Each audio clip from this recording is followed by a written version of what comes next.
Christ believer ministry channel subscribe చేసి దేవుని వాక్యము వింటున్న ప్రతి ఒక్కరికి మన రక్షకుడు మన ప్రభువైన యేసుక్రీస్తు వారి నామమున అందరికీ వందనములు తెలియజేస్తున్నాను. ప్రియమైన దేవుని వల్లరా మరి ఈ విధంగా రావడానికి మరికొన్ని సందేశాలను దేవుని యొక్క విలువైన సంగతులు మనం అందరం నేర్చుకోవాలని ఆశపడుతూ ఈరోజు కొన్ని విలువైన సంగతులు మీకు పంచాలని ఆశపడుతున్నాను.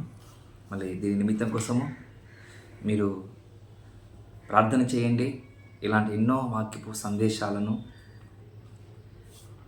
నశించిపోతున్న అనేకమైన ఆత్మలను వెతికి రక్షించే విధంగా ముందుకు నడవాలని ఒక ఆలోచన మీకును మాకును దేవుడిచ్చాడు. కాబట్టి ఈ యొక్క ఉద్దేశాన్ని మనమందరము ఏకతాత్పర్యంతో ఏక ఆలోచనతో మనం ముందుకు నడుద్దాం. ప్రేమన దేవుని వలన యేసుక్రీస్తు వారు శిలువకు అప్పగింపక మునుపు జరిగిన కార్యక్రమాలు మీకు తెలుసు. దాదాపు కొన్ని 2 భాగాలు చెప్పాను. మరొకసారి చెప్పబడిన మాటలను మరొకసారి నెమరు వేసుకుందాం.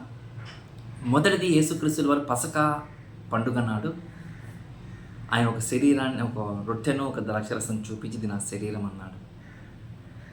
ఆ పసకా ఏం చేయబడుతుంది అంటే మానవాళికి ఒక రక్షణ చేకూర్చబడుతుందని ప్రభువే మనకు తెలియపరిచారు. ప్రేమ దేవుని వల్ల. రెండోది కూడా మనం విన్నాం. ఎవరు పెద్ద, సంఘములో ఎవరు పెద్ద అని ఒక ఆలోచన భావాలు శిష్యుల్లో ఉన్నప్పుడు ఇలా ఉండాలని చెప్పాడు. మూడవది కూడా చెప్పాను. పేతురు గారు అంటాడు, నీ ప్రాణానికి బదులు నా ప్రాణం ఇస్తానయ్యా, నీ కష్టానికి నువ్వు కష్టపడుతుంటే ఆ కష్టాలు నేను కూడా పాలు పంచుకుంటానయ్యా చెప్పిన పేతురు గారు. నాలుగవది, గెదెస్తమనే తోటలో యేసుక్రీస్తు వారు ప్రార్థించడం. ఆ ప్రార్థన మానవ ప్రపంచానికి తన వైపుకు తిప్పుకోవడం కాదండి, మానవ ప్రపంచానికి కాపాడుకోవడానికి ఆ చేసిన ఒక బలమైన ప్రార్థనని మనం గుర్తు చేసుకోవాలి. ఐదుది కూడా చెప్పాను. శిష్యులు నిద్రపోయారట. చూడండి, శిష్యులు నిద్రపోతే వారి గురించి కూడా చెప్పాను. ఇప్పుడు 6వ భాగం. ఈ 6వ భాగం దేని గురించి మనం వింటున్నామో, నేర్చుకుంటున్నామంటే, ఆ కలవరిగిరికి వెళ్ళాలన్నా, ఆ పిలాతు యొక్క రాజు దగ్గర నిలబడాలన్నా పరిసయ్యుల గుంపులో, శాస్త్రుల్లో, బంట్రోతులో, సైనికులు తన దగ్గరికి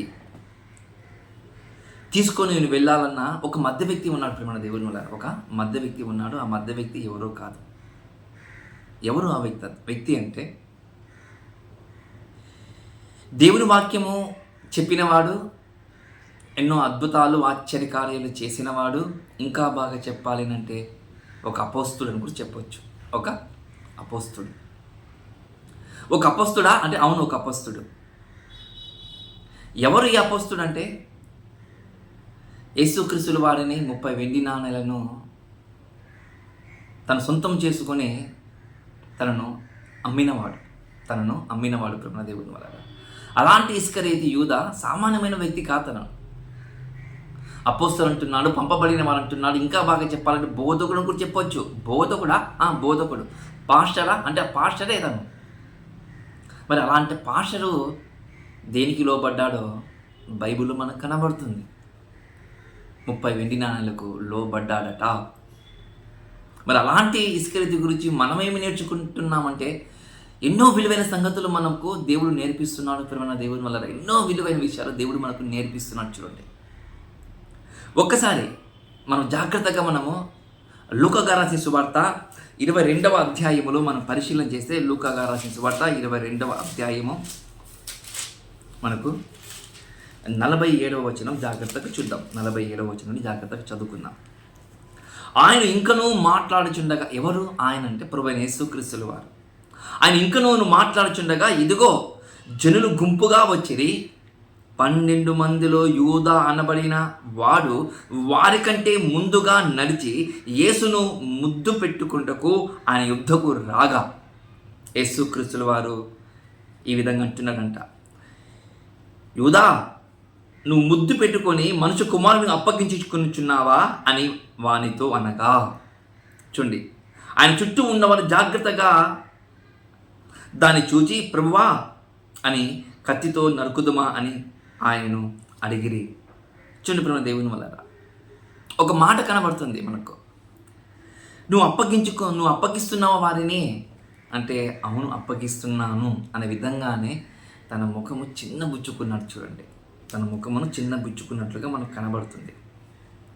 మనుష్య కుమారునికి అప్పగించడం జరుగుతుందంట. ఇంతకు మనుష్య కుమారునికి అప్పగించడానికి తను ఏం చేశాడు అంటే, ముందుగానే అక్కడికి రావటానికి నిలబడిన అనేకమైన జన సమూహం ఉంది మన దేవుని వల్ల.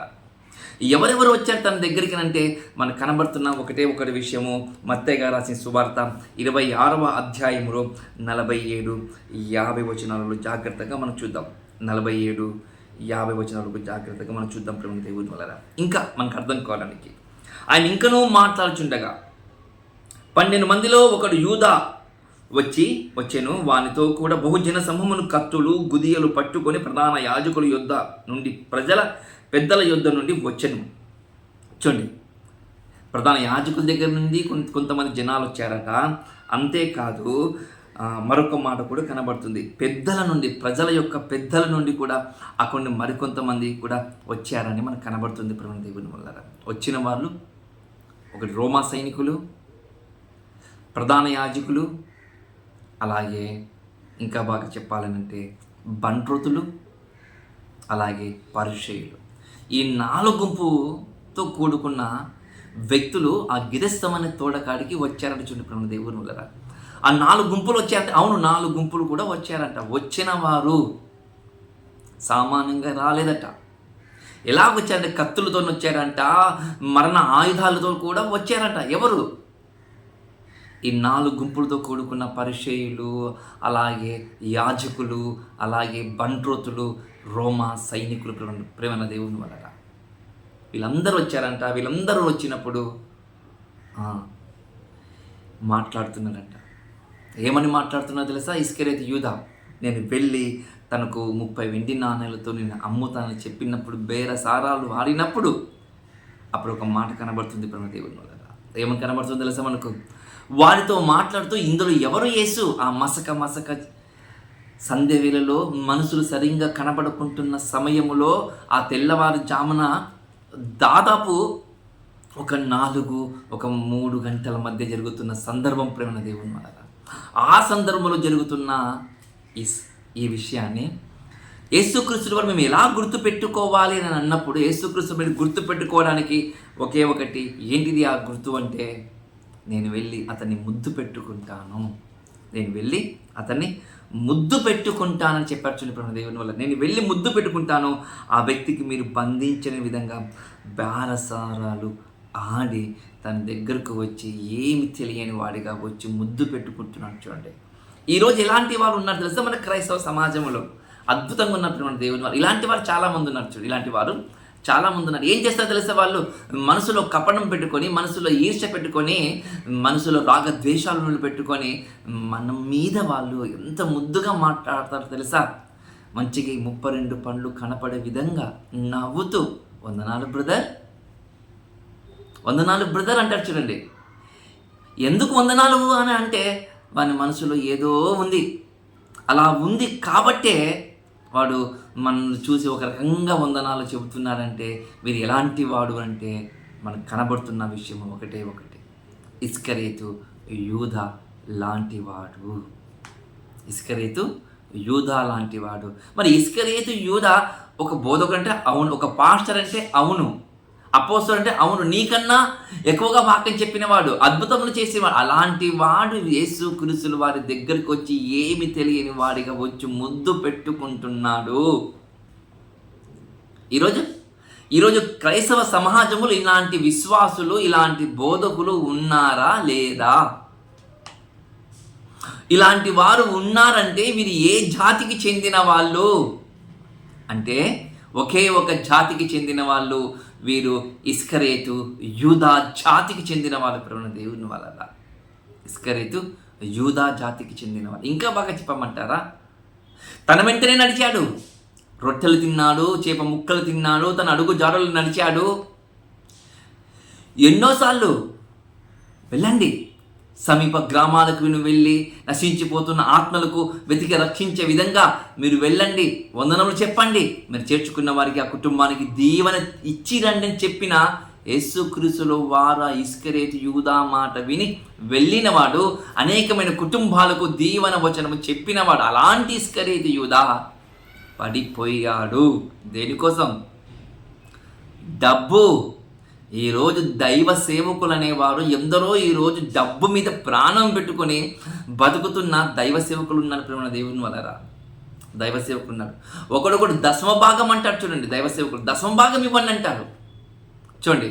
ఏ ప్రార్థన చేసినా ఒక ప్రార్థన కూడా ఒక వాల్యూ, అంటే ఇంత డబ్బు ఇస్తేనే, ఇంత ధనము ఇస్తేనే మేము ప్రార్థన చేస్తామనే విధంగా ఆలోచన భావాలతో కూడుకున్న బోధకులు ఈరోజు మన భారతదేశంలో లేరంటారా? కొక్కోలలో ఉన్నారు మన భారతదేశంలో, కొక్కోలలో ఉన్నప్పుడు మన దేవుని వల్ల. వీళ్ళందరూ ఎలాంటి జాతికి చెందిన వాళ్ళంటే ఇస్కరేతు యూదా జాతికి చెందిన వాళ్ళు. బోధ చేస్తారా? చేస్తారు. అద్భుతాలు చేస్తారా? చేస్తారు. అందరికీ వందన వచనాలు చెప్తారంటే అందరికీ వందనాలు చెప్తారు. వీరందరూ ఎవరై అంటే ఒకే ఒక జాతి, ఇస్కరేతు యూదా జాతి. అలాంటి వారికి అందరికీ దేవుడు మనకు నేర్పిస్తున్నాడు. మీరు ఏ స్థితిలో ఉన్నారు? ఒక యూదా వాణి వలె మనసత్వం కలిగిన వారిగా మీరు ఉన్నారా? ఉంటే మార్చుకోండి. ఉంటే మార్చుకొని దేవుడు మనకు ప్రత్యక్షంగా చెబుతున్న మాట ప్రేమ దేవుని వల్ల ప్రత్యక్షంగా మనకు చెబుతున్నమాట. అలాంటి మాట ఇస్కరేతు యూదా తన దగ్గరికి వచ్చి ముద్దు పెట్టుకొని అప్పుడు అంటున్నాడు, యూదా ముద్దు పెట్టుకుంటున్నావా? ఓకే. ఇంకా మన భాషలో చెప్పాలంటే నమ్మక ద్రోహం చేస్తున్నావు. అవును, నమ్మక ద్రోహం చేస్తున్నాడు. రోజు నమ్మక ద్రోహం చేస్తున్నాడు. అవును, నమ్మక ద్రోహం చేస్తున్నప్పుడు మన దేవుని వల్ల చూడండి. నమ్మక ద్రోహం ఎవరు చేస్తారో తెలుసా? నమ్మిన వాడే చేస్తాడు. నమ్మక ద్రోహం ఎవరు చేస్తారో తెలుసా? తన వెంట తిరిగిన వాడే చేస్తాడు. నమ్మక ద్రోహం ఎవరు చేస్తారో తెలుసా? వాని కష్టాలు, వాని బాధలు, వాని సుఖాలు, వాని యొక్క ఆలోచనలన్నీ తెలిసిన వాడే నమ్మక ద్రోహం చేస్తాడు. నమ్మక ద్రోహం చేస్తాడు. అవును, వాడే చేస్తాడు. నమ్మినోడే నమ్మక ద్రోహం చేస్తాడు. అందుకే నమ్మక ద్రోహం అని ఎందుకంటారు తెలుసా? నమ్మినోడే చేస్తాడు కాబట్టి నమ్మక ద్రోహము. మరి అలాంటిది జరిగింది యేసుక్రీస్తు వారి దగ్గరికి ప్రేమ దేవుని వలరా. అలాగే చేర్చండి. మితిమీరిన నమ్మకము చాలా ప్రమాదకరం అంట. మితిమీరిన నమ్మకము చాలా ప్రమాదకరం అంట. నమ్మకం ఎంత బలపడితే నమ్మక ద్రోహము అంత గట్టిగా తగులుతుందట. నువ్వు పూర్తిగా వాడిని నమ్మేశావనుకో, పూర్తిగా నమ్మేస్తే వెంటనే ఏం జరుగుతుందో తెలుసా? ఎంతగా నమ్మావో అంతగా నీకు నమ్మక ద్రోహము నీ చెంతకు వస్తుందని గుర్తు చేసుకోండి. అది నమ్మకం. అలాంటి నమ్మక ద్రోహంతో కూడుకున్న వ్యక్తి ఇస్కరేతు యూదా లాంటి వారు ఈరోజు సమాజంలో చాలామంది ఉన్నారు. అదే సమాజము ఎలా ఉంది తెలుసా? సొంత తమ్ముని చంపేటోళ్ళు లేరా? సొంత అన్నను చంపేటోళ్ళు లేరా? ఇడిగింటి వారిని పొరిగింటి వారిని నమ్మక ద్రోహాలు చేస్తున్న వారు లేరా అంటే అవును, ఉన్నారు.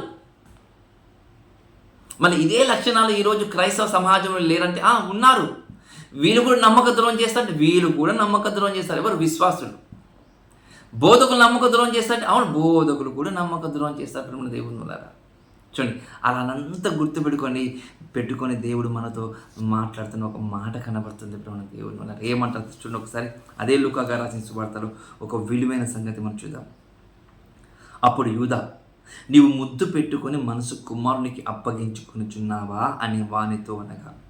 చూడండి, అలా చెప్పగానే చాలామంది ముద్దు పెట్టుకున్నారని వెంటనే వచ్చిన వాళ్ళందరూ ఏం చేసేస్తారు? పరిగెత్తుకుని, అరే మనకు గుర్తు దొరికింది. ఏంటి ఇది గుర్తు? ఎవడైతే మనకు 30 నాణాలలో అమ్మిచ్చాడో ఆ అమ్మిన వ్యక్తి మనకు తెలిసిపోయింది. ఇప్పుడు మనం పరిగెత్తుకొని మనం ఏం చేయాలి తెలుసా? వెళ్ళి తనను పట్టుకోవాలని పరిగెత్తుకొని వచ్చారంట. కానీ పరిగెత్తుకొచ్చిన ప్రతి ఒక్కరు అక్కడ కొంతమంది యేసుక్రీస్తుల వారు చూసిన వారు ఉన్నారట. యేసుక్రీస్తు వారి మాటలు విన్నవారు ఉన్నారంట. యేసు ప్రభుల వారి యొక్క మాటలు విన్నవారు ఉన్నారంట. అలా విన్నవారు కొంతమంది సాగిలపడ్డారంట. ప్రేమ దేవుని వల్ల సాగిలపడ్డారంట. విన్నవారు చూసిన వారు, ఇతడా మాకు తెలుసు, ఎన్నో అద్భుతాలు చేశాడు, ఎన్నో హిత బోధ చేశాడు అన్న, ఇలాంటి వాడిని పట్టుకోవడానికి మేము వచ్చామని సాగిలపడ్డారట. అలా సాగిలపడిన ప్రతి ఒక్కరిని చూసి, ఒరే మీరు వెళ్ళండ్రా ఎనికిరికి అని నమ్మక ద్రోహము చేయటానికి పూనుకున్న కొంతమంది వచ్చారంట. ఇంకా బాగా చెప్పమంటారా? యేసుని ఎరగని కొంతమంది భటులు వచ్చారట. యేసుని ఎరిగిన కొంతమంది రోమా సైనికులు వచ్చారట. వచ్చి అతన్ని పట్టుకోవడానికి ప్రయత్నం కాదు, పట్టుకున్నారట అని మనం అంటాం. ఆయనే పట్టుబడ్డాడు. ఆయనే పట్టుబడ్డాడు మన దేవుని వల్ల. మనకు ఎక్కడ కనబడుతుందో తెలుసా? మనకు యోహాను గారు రాసిన సువార్త 18వ అధ్యాయంలో 5-6 వచనాల వరకు మనకు కనబడుతుంది మన దేవుని వల్ల. ఆయనే వెళ్ళాడంట. ఆయనే అడిగారంట, మీకు ఎవరు కావాలి అన్నాడట. ఎవరు కావాలంటే మాకు నజరేయుడైన యేసు కావాలి అన్నాడంట. అలా నజరేయుడైన యేసు కావాలంటే ఆయన నేనే అని వారి దగ్గరికి వెళ్ళి ఒప్పుకున్నాడని చూడండి మన దేవుని వల్ల. ఒప్పుకున్నాడా? అవును, ఒప్పుకున్నాడు. అలా ఒప్పుకున్నప్పుడు ఏం జరిగిందో ఒక సందర్భంతో ఒక మాట మీకు చెప్పడానికి నేను ప్రయత్నం చేస్తాను. చూడండి, వారు నజరేయుడైన యేసు అని ఆయనకు ఉత్తరం ఇవ్వగా యేసు అంటున్నాడు, ఆయనను నేనే అని చెప్పాడు. చూడండి ప్రభువు, నేనే అతను పట్టి నేనే మీరు ఎవరినైతే వెతుకుతున్నారో నేనే వారి ఎదుట నిలబడ్డానంట. ఎవరైనా సరే తప్పు చేశామనుకోండి, ఎవరైనా సరే మనం కాని మాట అన్నామనుకోండి, ఎవరైనా సరే నమ్మక దృఢతో కూడుకున్న వ్యక్తులుగా మనం ఉన్నామనుకోండి, మనం ఏమంటాం తెలుసా? నేను అనలేదండి, నేను చెప్పలేదండి, ప్రామిస్ అండి అనే వాళ్ళు ఈరోజు ప్రపంచంలో ఉన్నారా లేదా అంటే 100కి కాదు 1000% ఉన్నారు ఈరోజు. కానీ యేసు ప్రభువుల వారు ఏమంటారు? నేనే, మీరు వెతుకుతున్న వ్యక్తిని నేనే అని తన ఎదుట వారి ఎదుట నిలబడి మాట్లాడుతున్న మాట. ఈరోజు క్రైస్తవ సమాజంలో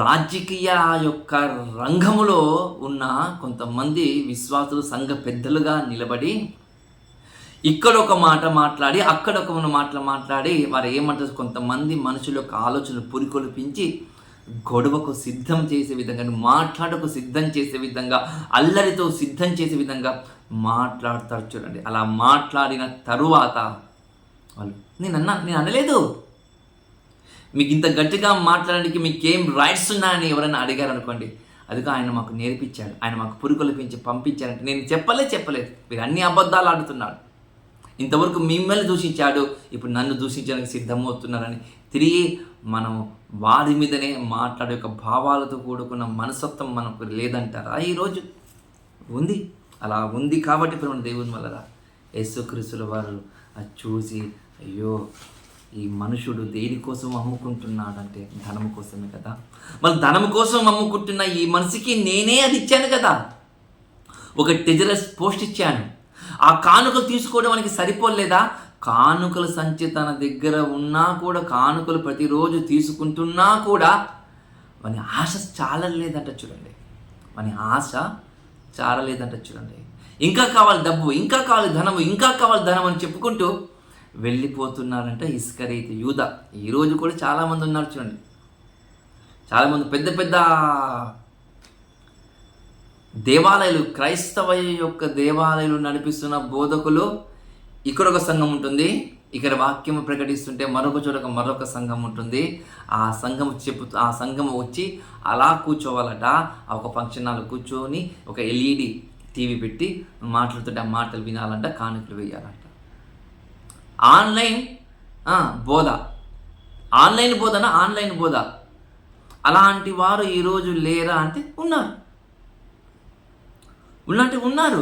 వాక్యం ఎలా చెప్పాలనో, వాక్యం ఎలా ఈ ప్రపంచానికి తెలియజేయాలనో తెలియక ఇలాంటి డబ్బును ధ్యేయంగా పెట్టుకొని పరిచయం చేస్తున్న బోధకులు కూడా ఉన్నారు అంటున్నారు.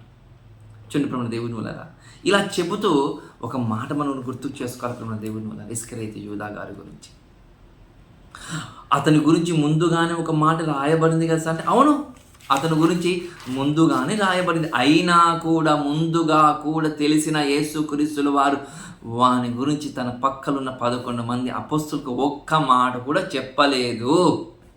చెప్పాడంటే లేదు, చెప్పలేదు. ఈరోజు ఖచ్చితంగా చెప్తాం. చూడండి ప్రేమ దేవుని వలన ఈరోజు చెప్పేవారు, చెప్పే బోధ ఈరోజు ఈ మానవ సమాజంలో ఉందా లేదంటే ఉంది. చెప్పేవారు ఉన్నారు. చూడండి, కానీ కడుపులోనే దాచుకున్నాడు, మనసులోనే దాచుకొని ఎందుకు యూదా నువ్వు ఇలా చేస్తున్నావు అని ఒక బాధతో ఒక మాట అన్నాడు. ఏమన్నాడు? సార్ యూదా అప్పగిస్తున్నావా అన్నాడు. అదే స్థలంలో నీవు కానీ నేను కానీ ఉంటే ఆ మాట మాట్లాడుతామంటే మాట్లాడమను. మనం ఏం మాట్లాడతాం తెలుసా? మనము ఎవడివి రావును నన్ను పట్టించడానికి డబ్బుకు అమ్మిడిపోయినా దొంగ వెదవా అని అంటాం మనం ఉంటే అదే మాట అంటాం మనము. కానీ ప్రభు అలా అనలేదు. ప్రభుని దేవుని వల్ల ప్రభు అలా అనలేదు. చూడండి, అలా అనలేదు కాబట్టే, తన మనసులో దాచుకున్నాడు కాబట్టే నేర్పిస్తున్నాడు. మీకు ఎవరైనా సరే నమ్మక ద్రోహం చేస్తే మనసులో పెట్టుకుంటున్నాడు, హృదయంలో పెట్టుకుంటున్నాడు. ఈరోజు అలాంటి మనసులో పెట్టుకున్న బోధకులు ఉన్నారా? చెప్పేవాళ్ళు ఉన్నా కానీ మనసులో పెట్టుకునే బోధకులు ఎవరు లేరు. ప్రభుని దేవుని వల్ల చూడండి, ఎన్నో విషయాలు మా సంఘానికి వస్తూ మా సంఘానికి ఎన్నో రకాలుగా ఎన్నో విధాలుగా టార్చర్ పెట్టిన వాళ్ళు ఉన్నారు మన దేవుని. అయినా కూడా మనసులో పెట్టుకొని అలాగని వెళ్ళిపోతున్నారు. చూడండి, మీకు ఒకవేళ పదవి ఆశ ఉంటే, నీకు ఒక పదవి ఆశ ఉంటే మొహమాటంగా వచ్చి నాకు పదవి ఆశ ఉంది, నాకు పదవి ఇవ్వమని నువ్వు నోరు తెరిచి మాట్లాడితే పదవి నీకు ఇచ్చటని కాదు, సంఘమే నీకు ఇచ్చి నేను వెళ్ళిపోయేటోని, సంఘమే నీకు ఇచ్చి వెళ్ళిపోయేటోని నేను. కానీ చూడండి ప్రభుని దేవుని వల్ల మానసిక రుగ్మతకు నన్ను గురి చేశారు. చూడండి ప్రభుని దేవుని వల్ల నన్ను గురి చేశారు. చూడండి, అలాంటి వాళ్ళు ఉన్నారు. పేర్లు చెప్పడానికి నాకే సిగ్గుపోతుంది. ప్రభుని దేవుని వల్ల నాకే సిగ్గుపోతుంది. కలిసి తిరిగిన వాళ్ళము, కలిసి పరిచయం చేసిన వాళ్ళము. చూడండి, అలాంటి వాళ్ళు ఉన్నారు. నమ్మక ద్రోహులు అయితే ఉన్నారు. నమ్మక ద్రోహులు మన క్రైస్తవ్యంలో ఉన్నారు అంటున్నాను నేను. చూడండి ప్రభుని దేవుని వల్ల అలాంటి మాటను మనం గుర్తు చేసుకోవాలి. ప్రభుని దేవుని వల్ల నమ్మక ద్రోహమా? అవును, ఇస్కరియోతు యూదా యేసు ప్రభు వారికి నమ్మక ద్రోహం చేశారు. అయినా కూడా ప్రభు ప్రేమించాడు. నమ్మక ద్రోహంతో కూడుకున్న కొంతమంది బైబిల్లో ఉన్న ప్రభుని దేవుని వల్ల నమ్మక ద్రోహం చేసిన వారు కొంతమంది బైబిల్ ఉన్నట్టు వాళ్ళు ఎలాంటి నమ్మక ద్రోహం చేశారంటే ఒక మాట చెప్పడానికి మీకు నేను ప్రయత్నం చేస్తాను. చూడండి, ఎలీషా శిష్యుడు తెలుసు కదా, ఎలీషా శిష్యుడు గెహాజీ తన గురువును నమ్మక ద్రోహం చేశాడంటే అవును, గురువుకు నమ్మక ద్రోహం చేశాడు. దేవుని కూడా గాయపరిచాడంటే అవును, గాయపరిచాడు. దేనికోసం గాయపరిచాడు? గురువుని ఎందుకు బాధ పెట్టారంటే ధనాపేక్ష. మళ్ళీ ఇతడు ఎవరు అని అంటే ఇతడే ఎవరు? బోధకుడు, పరిచర్య చెయ్యువాడు, పాస్టరు. చూడండి, అలాంటి వాడు కూడా డబ్బుతో ఆశ పెట్టుకున్నాడు కాబట్టి గురువుకే మోసం చేయడు. ఇంకా బాగా చెప్పమంటారా? నమ్మక ద్రోహం చేశాడు ఎలీషాను గెహాజీ. చూడండి, నమ్మక ద్రోహం చేశాడు. అవును, నమ్మక ద్రోహం చేశాడు. బిలాము చూడండి, బిలాము కూడా దేవుని నమ్మక ద్రోహం చేశాడా లేదా? అవును, నమ్మక ద్రోహం చేశాడు. ఇంకా బాగా చెప్పాలంటారా? ఆ బిలాము గారే దేవుని ప్రజలను శపించడానికి వెళ్ళిన వాడు. చూడండి, మళ్ళీ ఈ దేవుని ప్రజలు ఎవరయ్యా అంటే తను ఒకప్పుడు ప్రవచించిన వాడు, తను నడిపించిన నాయకుడే శపించడానికి ముందుకు వెళ్ళిపోయాడట బిలాం. చూడండి, ఇంకా ఉన్నారు. ఎందుకు? ఒక హననీయ సఫైరా లేరా?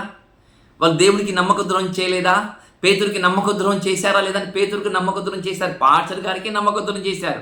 భార్యాభర్తలు ఇద్దరు కలిసి.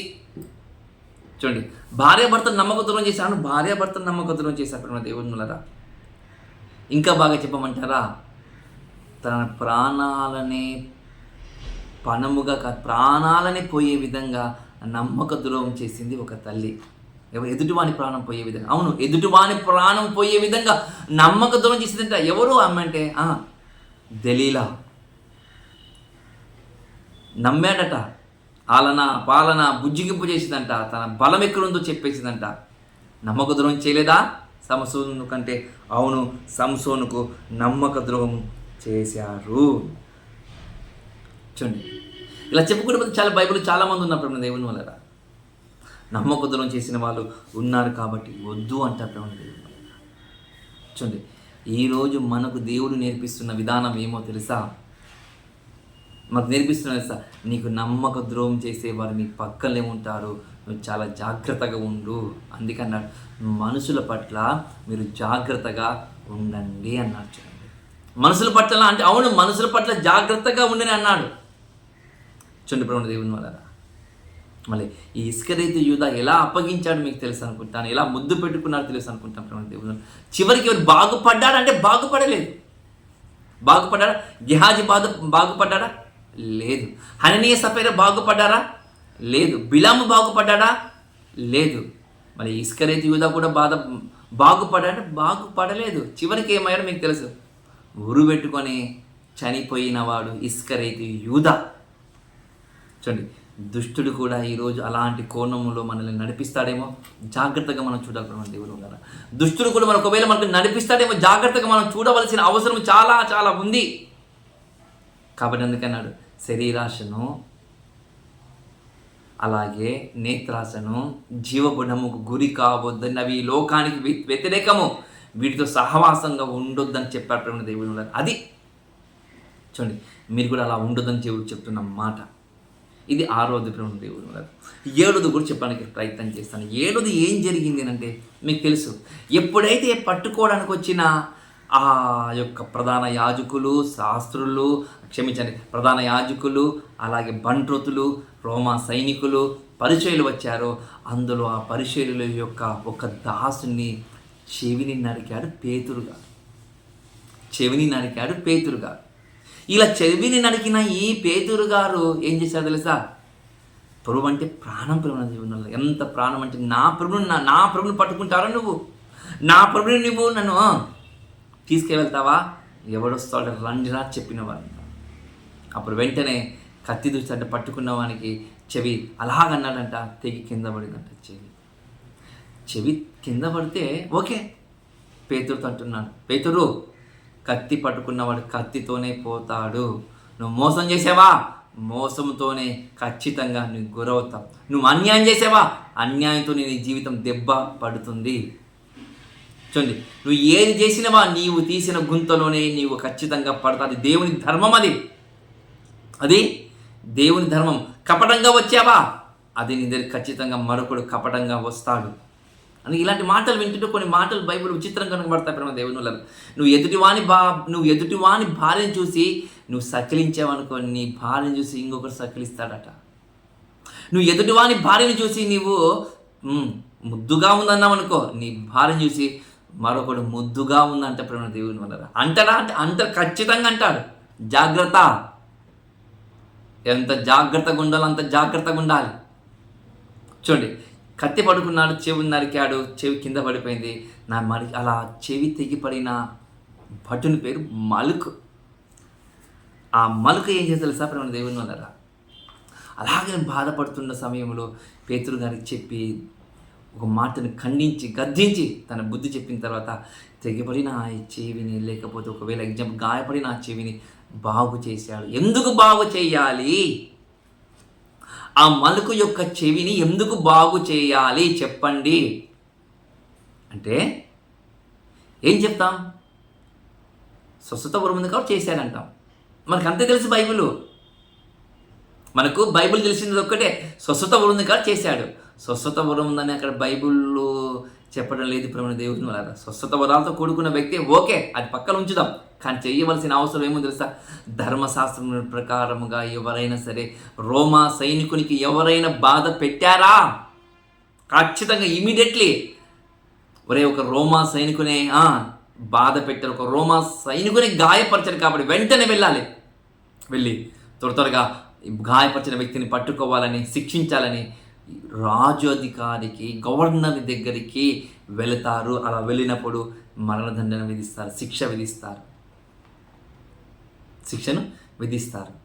ఆ శిక్షను విధిస్తారు. ఎవరు శిక్షను విధిస్తారంటే అక్కడ ఉన్న రోమా సామ్రాజ్యం శిక్షను విధిస్తుంది. ఎవరిని విధిస్తుంది? చెవి నరికిన పేతురును. మనం అనుకుంటాం, మనం చెప్పేది అదే. ఎప్పుడు మనం బైబిల్ని అలాగే చదువుతాం. చెవి నరికిన పేతురు కాదండి, యేసుక్రీస్తు పక్కనున్న పేతురు. ఆ పేతురు గారు ఎవరి పక్కలో ఉన్నారంటే ప్రభువైన యేసుక్రీస్తు పక్కలో ఉన్నాడు కాబట్టి అతడు గాయపరిస్తే నేను గాయపరచమని చెప్పింది ఎవరయ్యా అంటే ఈయననే. ఈయన మాట మేము చాలాసార్లు విన్నాము. మేము ఏది చెప్పినా ఆయన చెప్పాడు అని చెప్పినట్లే మేము చేస్తున్నాం. ఆయన చెప్పిన ఈ పేతురు గారే పురికొల్పించాడు. ఎవరు? యేసుక్రీస్తులు అని చెప్పే విధంగా మాట్లాడతాం. మనం అలాగనే మాట్లాడతామా? అలాగనే మాట్లాడతాం. ఆ నింద తన శిష్యుల మీదకి రాకుండా ఉండాలంటే, ఆ నింద తన మీదకి రాకుండా ఉండాలంటే ఆ మలుకన చెవుని పట్టుకున్నాడు. చూడండి దేవుడు స్వస్థత పరిచాడు. చూడండి వెళ్ళాడు, వెళ్ళి నాకు గాయమైంది ఏమనంటే ఎక్కడ ఏం లేదు, స్వస్థత పొందాడు. అంటే ధర్మశాస్త్రం ప్రకారంగా తనలో ఏ దోషము ఉండకుండా ఉండాలి. ఇది మూల వాక్యం అంటే ఇదే. ధర్మశాస్త్రం ప్రకారంగా ఆ శిలువలో వేలాడుతున్న ఆ వ్యక్తిలో ఏ దోషం ఉండకూడదు, పవిత్రంగా ఉండాలి అని బైబిల్ చెప్తుంది. ఇప్పుడు మన దేవుని అలాగ ఉండాలని బైబిల్ చెప్తుంది. కాబట్టి అలాగ ముందుకు నడవాలని మనము ప్రభునామమున కోరుకుంటున్నాం. ప్రభునామమున మనం కోరుకుంటాం. చూడండి ఇప్పుడు మన దేవుని అలా ఉంటే మంచిదా? అవును, అలా ఉంటేనే మన జీవితాలకు దేవుని నామాన్ని మహిమపరిచే విధంగా మనం ముందుకు వెళ్ళిపోతాం. అందుకంటారు పేతురు కత్తి పట్టుకున్నవాడు కత్తితోనే పోతా అని చెప్పారు. చూడండి ఇప్పుడు మన దేవుడు అది కూడా జరిగిందంటే, అది కూడా ఆ సందర్భం కూడా జరిగింది ఇప్పుడు మన దేవుని వల్ల. మరి అందుకన్నాడు మనం ఏం పట్టుకోవాలి క్రైస్తవులం అంటే, కక్షలు కాదు. ఏం పట్టుకోవాలంటే జెండాలు కాదు పట్టుకునేది మనము. ఆ జెండా పట్టుకోవడము, ఈ పార్టీ జెండా పట్టుకోవడము, ఆ పార్టీ జెండా పట్టుకోవడం కాదు. నువ్వు పట్టుకునవలసిందే ఒకటే ఒకటి, ప్రేమ అని ఆ జెండాను నువ్వు పట్టుకోవాలి. ప్రేమతో కూడుకున్న జీవితం నువ్వు జీవించాలి. ప్రేమతో కూడుకున్న ప్రవర్తనను కలిగి ఉండాలి. అది ఎజెండా. అది ఎజెండా. ఈ జెండా ఆ జెండా కాదురయ్యా. ఈ జెండా పట్టుకో, ప్రేమ అనే జెండాను పట్టుకో, క్రీస్తు అనే జెండాను పట్టుకో. అది క్రైస్తవుని యొక్క ఎజెండా, ప్రేమ అనే దేవుని వల్ల. అలాంటి ఎజెండాను పట్టుకొని బతుకురాని దేవుడు మనల్ని చెబుతుంటే, ఈరోజు పార్టీల పొంటి తిరుగుతూ, పార్టీలతో ఉంటూ డబ్బులు దోచుకునే క్రైస్తవులు ఈరోజు లేరంటారా? ఉన్నారు. అలాంటి వారు ఉన్నారు, చాలామంది ఉన్నారు ప్రేమ దేవుని వల్ల. అలాంటి వారు గుర్తు చేసుకుంటున్నాడు. జాగ్రత్త, నువ్వు ఏదైతే చేసావో అదే నీ దగ్గరికి తిరిగి వస్తుందంట ప్రేమ దేవుని వల్ల. అది కూడా జరిగిందంటే, అవును, అది కూడా జరిగింది. చూడండి, మనము ఆ రోజు మాట్లాడాము. పేతురు గారు చెవి నరికిన మలుకను బాగు చేసిన విధానం చెప్పాము. అలాగనే పేతురు గారితో ప్రభు మాట్లాడిన విధానం కూడా మనం చూసాం. అందుకే సామెత గ్రంథంలో కొన్ని మాటలు కనబడతాయి దేవుని. ఎవరు తీసిన గుంత గోవిలో వాడే పడతారంటే వాడే పడతాడు. అందుకే మనం ఏం చేయాలంటే మనం పట్టుకోవాల్సింది ఒకటి క్రీస్తు అనే ఎజెండాను పట్టుకోవాలి. క్రీస్తు యొక్క గుణగణాలను పట్టుకోవాలి. అది క్రైస్తవుని యొక్క ఎజెండాను. అలాంటి ఎజెండాను పట్టుకొని ముందుకు నడవాలని ప్రభునామమును కోరుకుంటూ ఈ కొద్ది మాటలు ముగిస్తున్నాను.